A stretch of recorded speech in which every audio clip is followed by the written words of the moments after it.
ज्यों पतियन की पात में पात पात में पात, त्यों हिंदवन की जात में जात जात जात जात में जात, त्यों गधियन की लात में लात लात में लात, त्यों बामन की बात में बात बात बात में बात।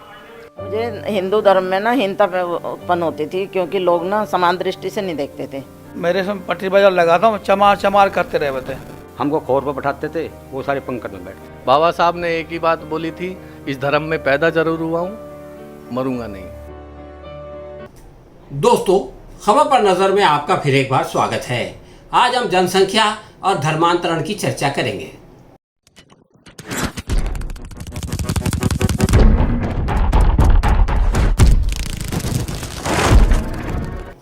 दोस्तों, राष्ट्रीय स्वयंसेवक संघ हिंदू समाज को संगठित करके भारत को हिंदू राष्ट्र बनाना चाहता है। इसलिए अगर देश की जनसंख्या में हिंदुओं का अनुपात कम होने लगे तो उसका चिंतित होना स्वाभाविक है।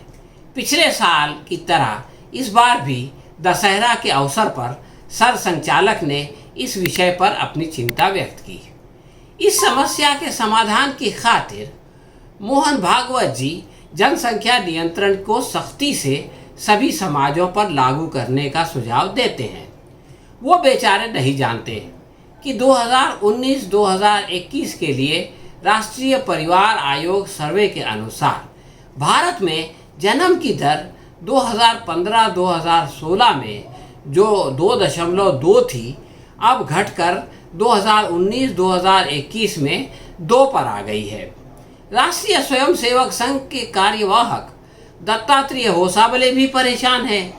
इसके लिए अभी हाल में उन्होंने प्रयागराज में चिंता जताई, परंतु वो सर संचालक से सहमत नहीं है।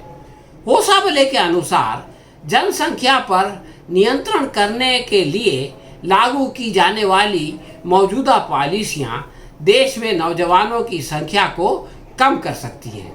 वो कहते हैं कि पिछले 10-20 वर्षों में एक परिवार में सदस्यों की औसत संख्या 3.4 से कम होकर 1.9 पर आ गई है। इसके कारण आने वाले वर्षों में युवकों की जनसंख्या कम हो जाएगी और बूढ़ों की जनसंख्या में वृद्धि होगी। वो जनसंख्या में असंतुलन का कारण जन्म दर नहीं बल्कि धर्मांतरण और घुसपैठ को मानते हैं। शाहजी ने पाकिस्तान और बांग्लादेश की सीमा पर तार लगा दी है। बांग्लादेश में आर्थिक सुधार के कारण लोग वहां से आने के बजाय वापस जाने का प्रयत्न कर रहे हैं। वहां पर हिंदुओं की जनसंख्या का अनुपात बढ़ रहा है और वहां से मुसलमान तो भारत में परेशान होने के लिए आने से रहे। इसलिए घुसपैठ की कहानी में दम नहीं है, और अगर वो अब भी हो रहा है तो ये केंद्र सरकार का अपयश है। परंतु ये सच्चाई है कि हिंदू अपना धर्म छोड़ रहे हैं। इसका एक उदाहरण तो विजयदशमी के दिन सामने आया, जब सर संचालक नागपुर में बड़ी बड़ी बातें कर रहे थे और दिल्ली में हिंदू हृदय सम्राट प्रधानमंत्री की नाक के नीचे हजारों लोगों ने हिंदू धर्म छोड़कर बुद्ध मत अपना लिया था। डॉक्टर अंबेडकर ने वर्षों पहले इसी दिन हिंदू धर्म छोड़कर बुद्ध मत अपनाया था। उस समय प्रतिज्ञा की गई थी कि वो ब्रह्मा विष्णु महेश को कभी भी ईश्वर नहीं मानेंगे और न ही उनकी पूजा करेंगे। वो राम और कृष्ण को ईश्वर नहीं मानेंगे और न उनकी पूजा करेंगे। उस वक्त ये प्रतिज्ञा भी की गई थी कि गौरी, गणपति और हिंदू धर्म के किसी भी देवी देवता को नहीं मानेंगे और न उनकी पूजा करेंगे। 5 अक्टूबर को इस साल दिल्ली के अंबेडकर भवन में ये प्रतिज्ञा दोहराई गई। देश की राजधानी दिल्ली में विजयदशमी के दिन तकरीबन 10,000 हिंदुओं ने धर्म परिवर्तन किया और बौद्ध बन गए। दिल्ली के समाज कल्याण मंत्री और सीमापुरी से आम आदमी पार्टी के विधायक राजेंद्र पाल गौतम ने ट्वीट करके इसकी जानकारी दी। और ना ही उनकी पूजा करूंगा, मैं राम और कृष्ण को ईश्वर नहीं मानूंगा। इस पर राजनीति शुरू हो चुकी है। बीजेपी ने आम आदमी पार्टी को निशाने पर लिया है। आम आदमी पार्टी की दिल्ली सरकार में जन कल्याण मंत्री राजेंद्र पाल गौतम ने इस कार्यक्रम का आयोजन किया था। उन्होंने घोषणा की कि लगभग 10,000 लोगों ने बुद्ध मत अपनाने की दीक्षा ली। ये उनका अधिकार था, परंतु इसका राजनीतिक फायदा उठाने की खातिर बीजेपी ने आरोप लगाया कि इस कार्यक्रम में दलित समाज के हजारों हिंदुओं को बौद्ध बना दिया गया। मिशन जय भीम के संस्थापक राजेंद्र पाल गौतम ने ट्विटर पर कार्यक्रम की फोटो लगाकर लिखा, आज विजयदशमी के अवसर पर मिशन जय भीम के तहत 10,000 से ज़्यादा बुद्धिजीवियों ने तथागत गौतम बुद्ध के धम्मा पर घर वापस आकर जात पात और छूत-छात से मुक्त समाज बनाने की प्रतिज्ञा ली। इस घर वापसी से परेशान होकर बीजेपी ने मुख्यमंत्री केजरीवाल को राजेंद्र पाल गौतम का त्याग पत्र लेने पर मजबूर किया, परंतु तीर कमान से निकल चुका था। इससे बौद्ध बनने वाले हिंदू वापस नहीं आए।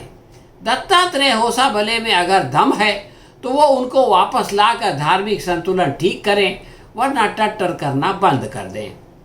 आरएसएस सरसंघचालक ने नागपुर में कहा था, मंदिर, पानी और शमशान सबके लिए बराबर होना चाहिए। छोटी छोटी बातों पर लड़ना नहीं चाहिए। ऐसी चीज़ों से जैसे एक घोड़े पर चढ़ सकता है और दूसरा नहीं, इसकी समाज में कोई जगह नहीं होनी चाहिए। हमें इस दिशा में काम करना है। इस प्रकार मोहन भागवत ने स्वीकार किया कि हिंदू समाज में अब भी दलितों को सभी कुओं या नलकों से पानी पीने की अनुमति नहीं है। भागवत जी ने घोड़े का उदाहरण देकर इसे मामूली कहा, परंतु ये असाधारण बात है कि मृत्यु के पश्चात भी शमशान घाट में भेदभाव किया जाता है। दुनिया भर में लोग प्रार्थना स्थल पर कम से कम ऊंच नीच भूल जाते हैं, परंतु हिंदू समाज में वहाँ भी छूत-छात होता है। पिछले एक शतक में संघ अपनी सरकार स्थापित करने में तो सफल हो गया, परंतु छूत-छात समाप्त नहीं कर सका, बल्कि जब इसकी सरकार आई तो जाति भेद पर आधारित अत्याचार बढ़ गया। भारत में धर्मांतरणकरण का ये एक मुख्य कारण है। होसाबले के भाषण के दूसरे ही दिन राजस्थान में 250 हिंदुओं ने हिंदू धर्म छोड़ दिया।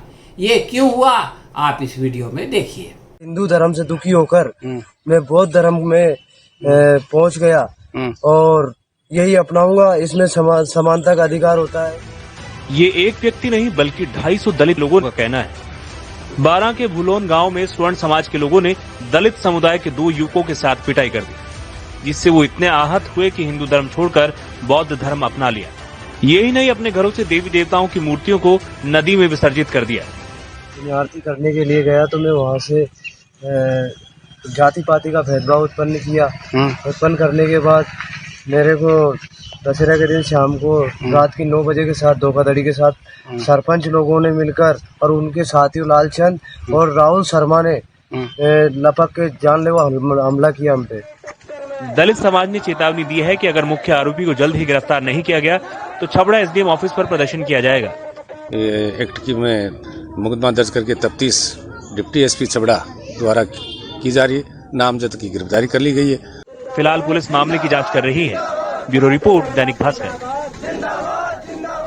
हाँ तो दोस्तों, आपने देखा कि किस प्रकार संघ परिवार सच्चाई से को देखने के बजाय उससे आंखें चुरा रहा है और इस समस्या के समाधान में असमर्थ है। वो अपनी नाकामी को छुपाने की खातिर उलझुल बातें करके लोगों का ध्यान हटाता है।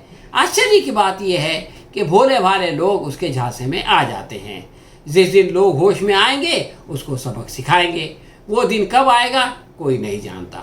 हाँ तो दोस्तों, ये थी हमारी आज की समीक्षा। आपको कैसी लगी हमें कमेंट बॉक्स में लिख कर बताएं। अगर पसंद आई हो तो इसे लाइक या शेयर करें। हम बहुत जल्द किसी और विषय पर आपसे फिर मिलेंगे। तब तक के लिए आज्ञा दीजिए। धन्यवाद।